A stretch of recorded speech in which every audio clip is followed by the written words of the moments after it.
Hello, everyone. Welcome to what's this data pipeline thing you keep talking about.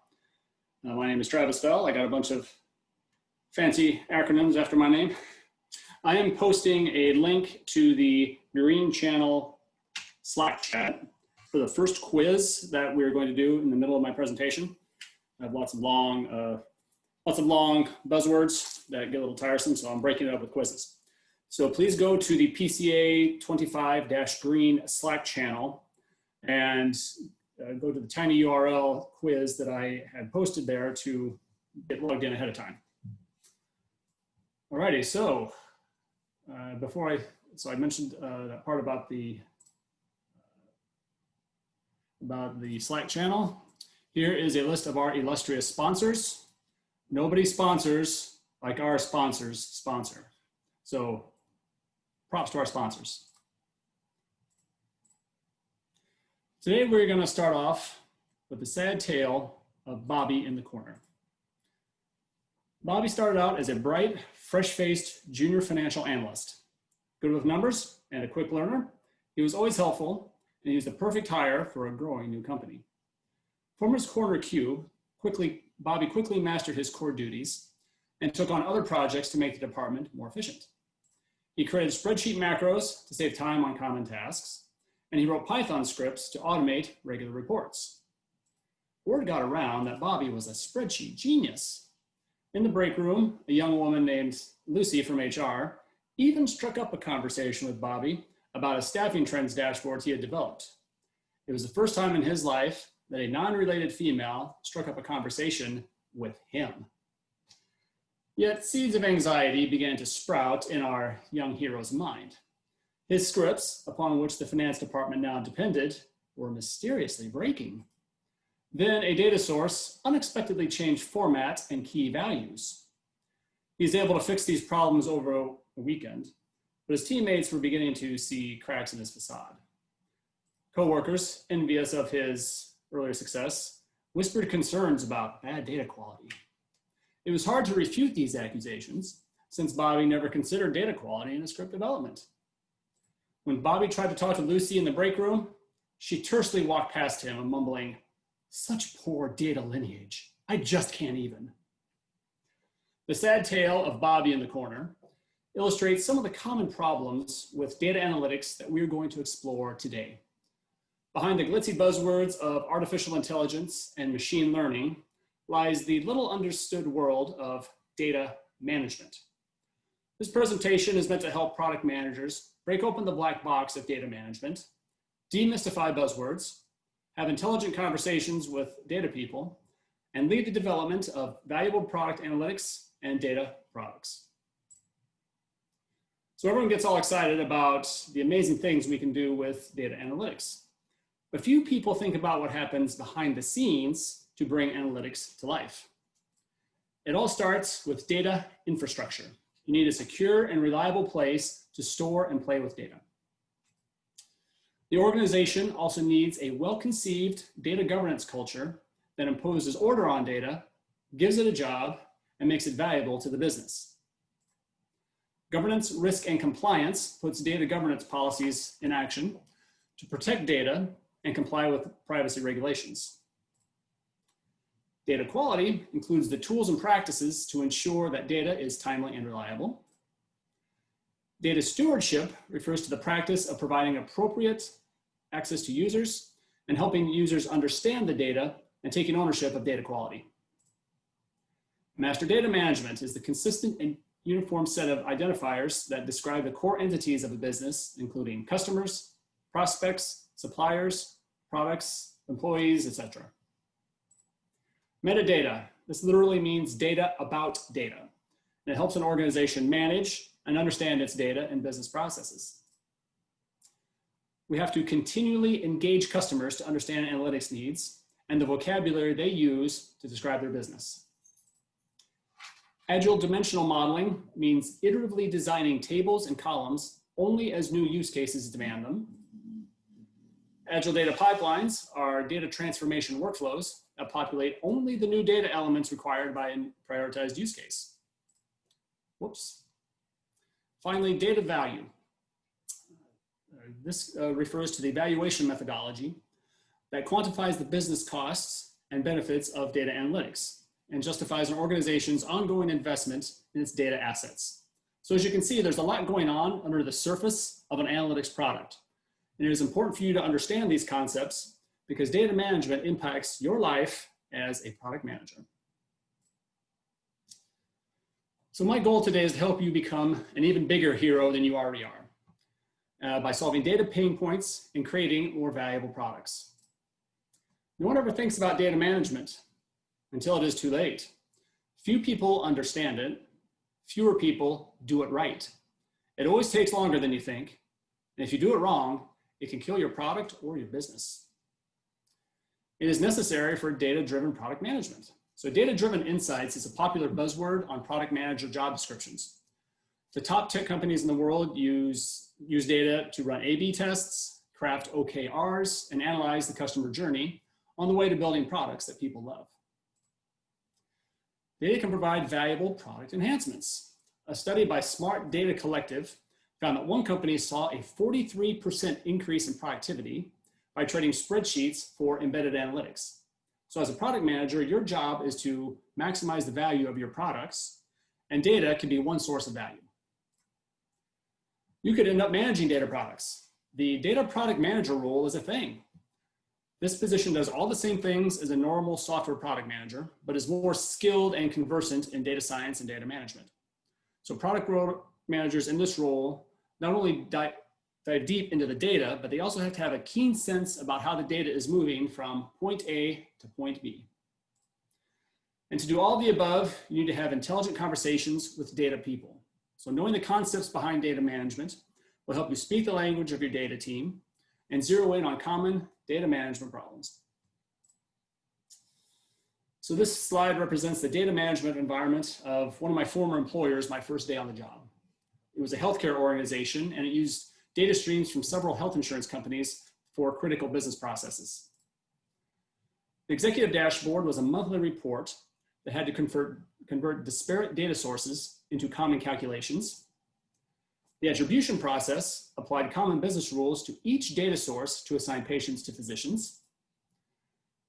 Each payer's membership and claims for 12 months needed to be aggregated to determine which physicians received shared savings.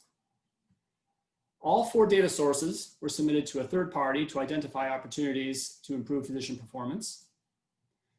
Finally, there were many cross-payer ad hoc reporting requests. So just looking at this ugly graphic should help us understand some of the data management challenges here.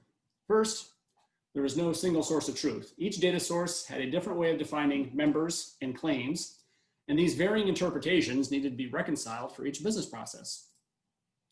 For data quality, healthcare claims are notorious for data quality challenges and changing without warning.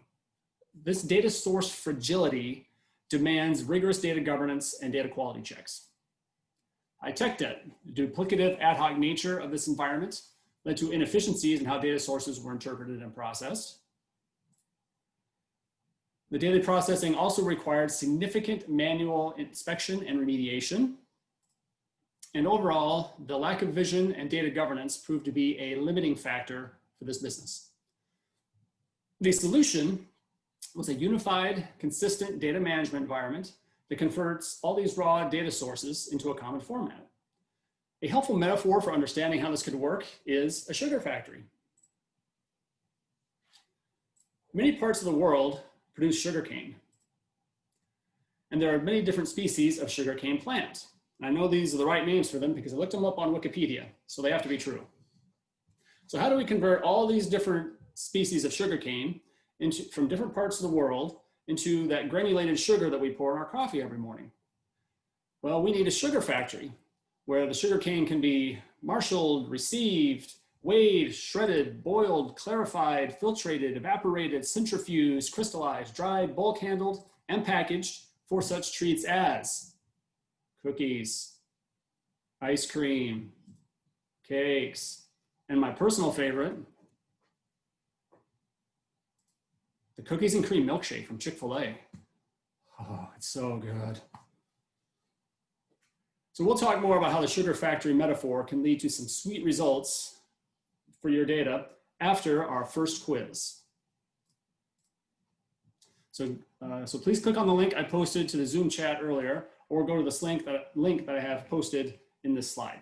And I will fire up the quiz right now.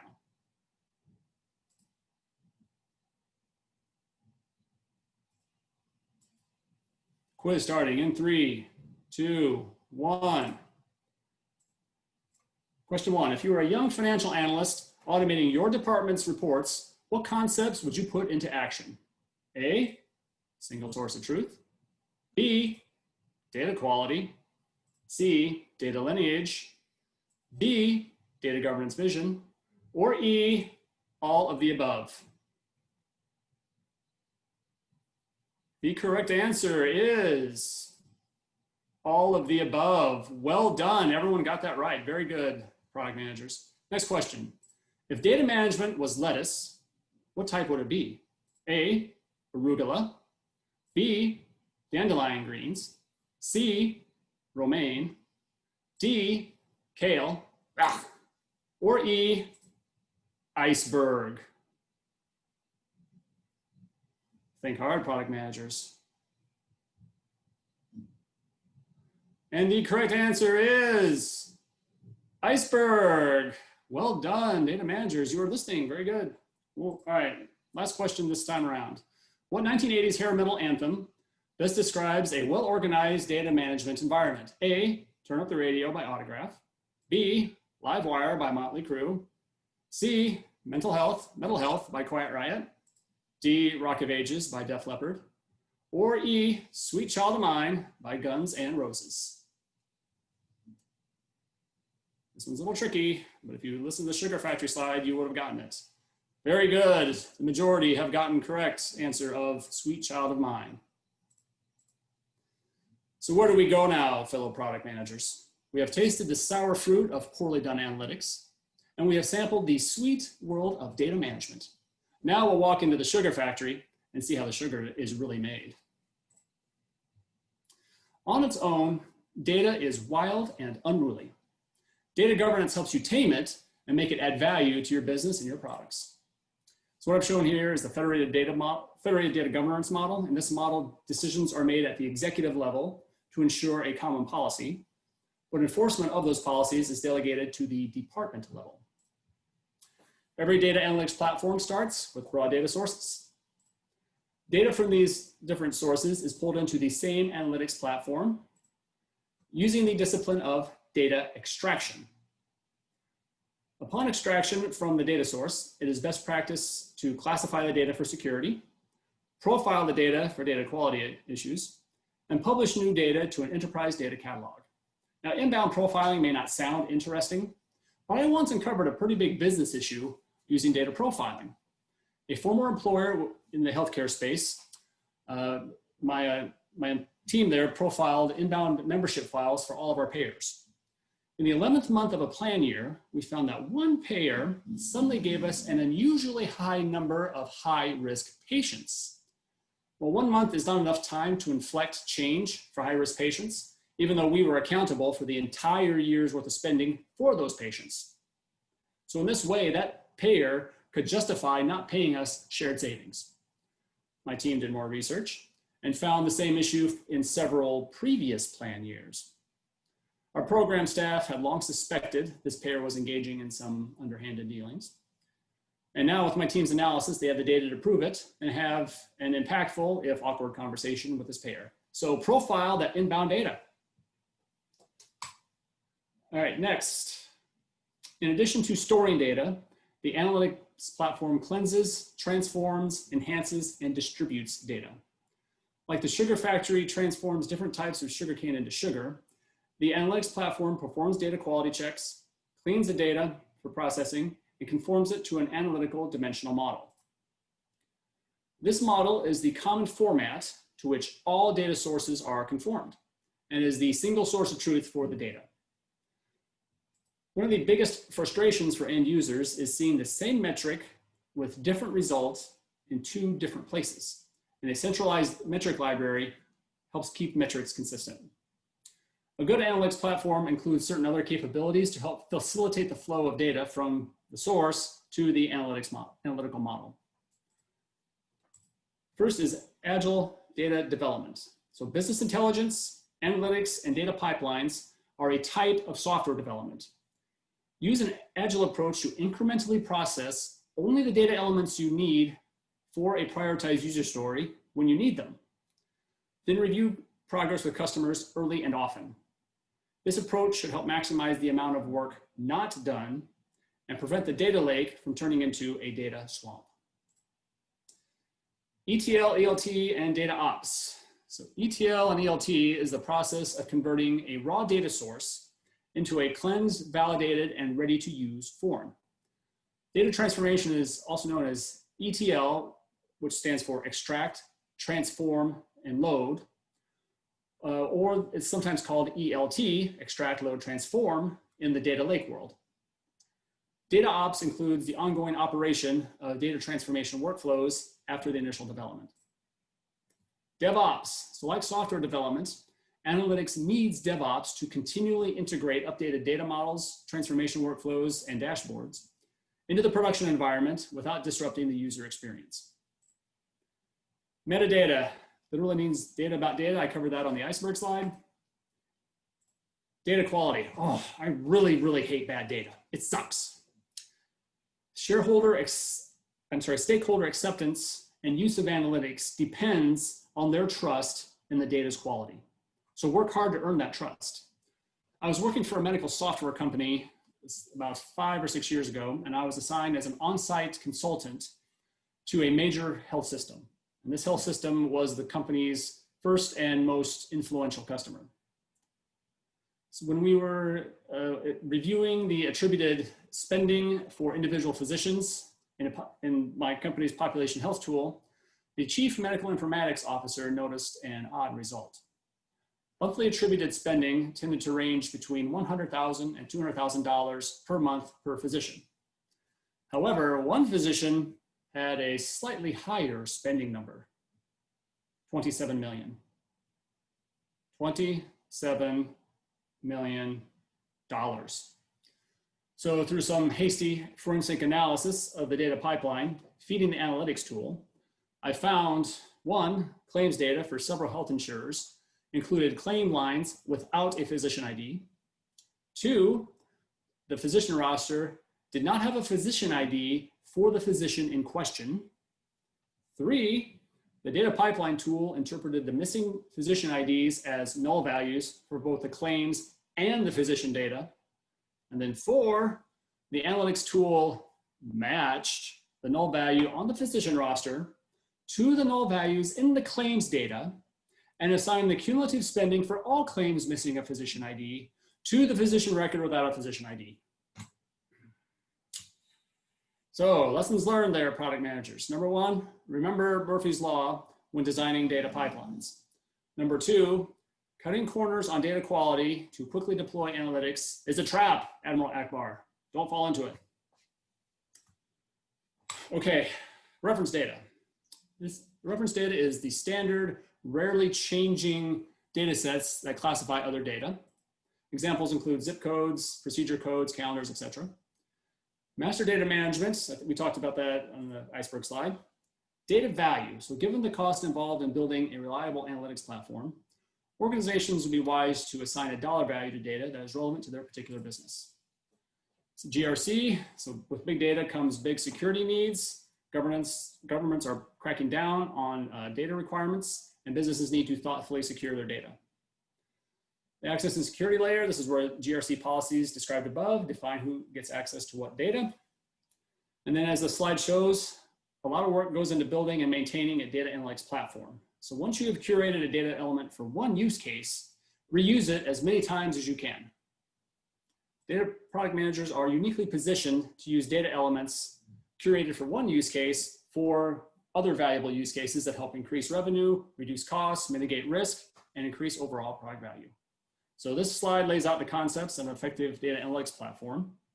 The next step is to define what some of these buzzwords mean. So I think might be running a little short on time here. So if the moderator can maybe give me a thumbs up or thumbs down if how am I doing on time here? No, you have plenty of time. You have still 10 more minutes to go. Oh, okay, Excellent. Yeah, no worries. All right. So you'll get to see what these buzzwords mean after all. So this is the part of the presentation meant to help you sound smart around data engineers. Data architecture. Data architects align business objectives and data assets at the enterprise level. A data architect must understand the problem at hand, be a good organizer, be tough when they need to be, and rally everyone behind the shield of a common vision. Data model. This is the design of the dimensional model that fits the analytic needs of the business. A data pipeline is an automated process that moves and transforms data between point A and point B. A data warehouse. This is a predefined dimensional model that is populated using an extract, transform, load, or ETL process. Data lake. This is where diverse data sets are stored in a raw format until needed for a given use case. The dimensional model is defined as needed and populated using an extract, load, transform, or ELT process. Finally, predictive model. This is the process of using known results to create, process, and validate a model that can be used to make future predictions. So before we get into this slide, I'm going to post a URL to the second quiz to the Slack channel to give everyone a chance to bring up that quiz in a browser. So let me jump over to Slack real quick.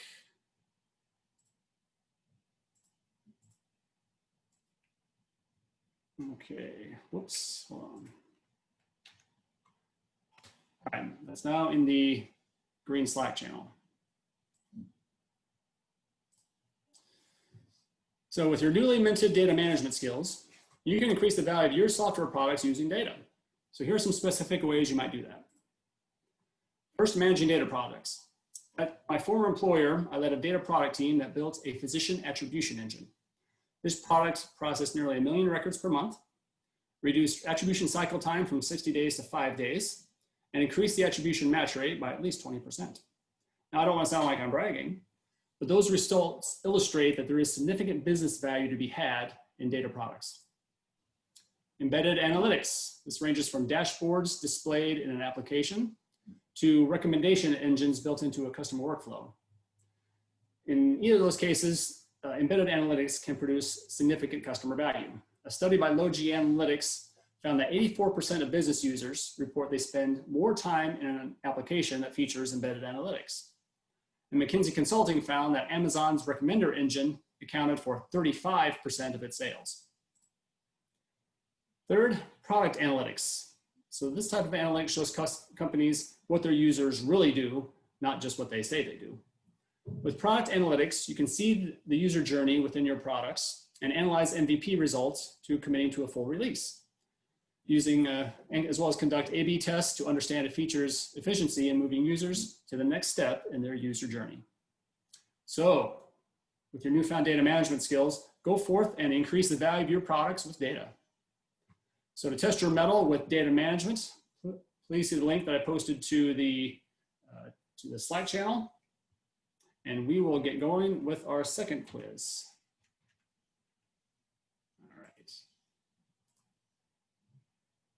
I'm launching the second quiz now. Should be coming up in 3, 2, 1. What iconic Star Wars line best describes the practice of ignoring data quality to be fast to market with a data product? 1, I find your lack of faith disturbing. 2, never tell me the odds. 3, the dark side of the force is a pathway to many abilities some consider to be unnatural. Or 4, it's a trap.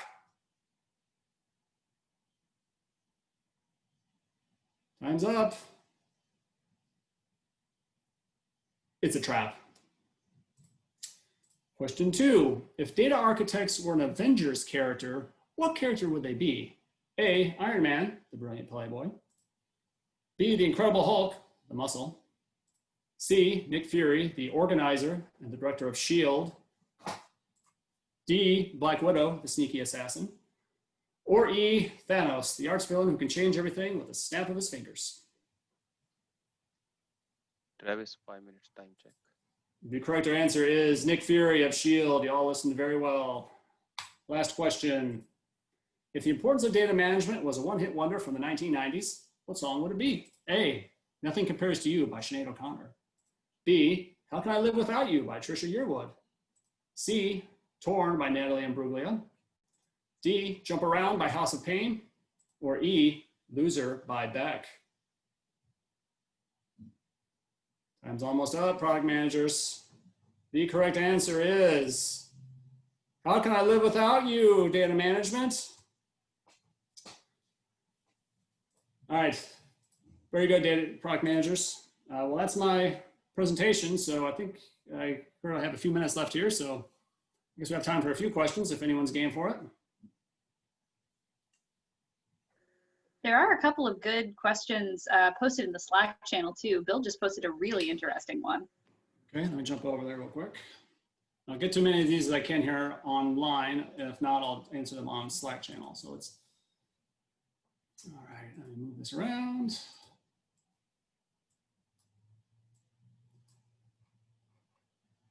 Is the quiz finished? Yes, it is. Okay, I'm sorry. So which question was the one that you thought was interesting?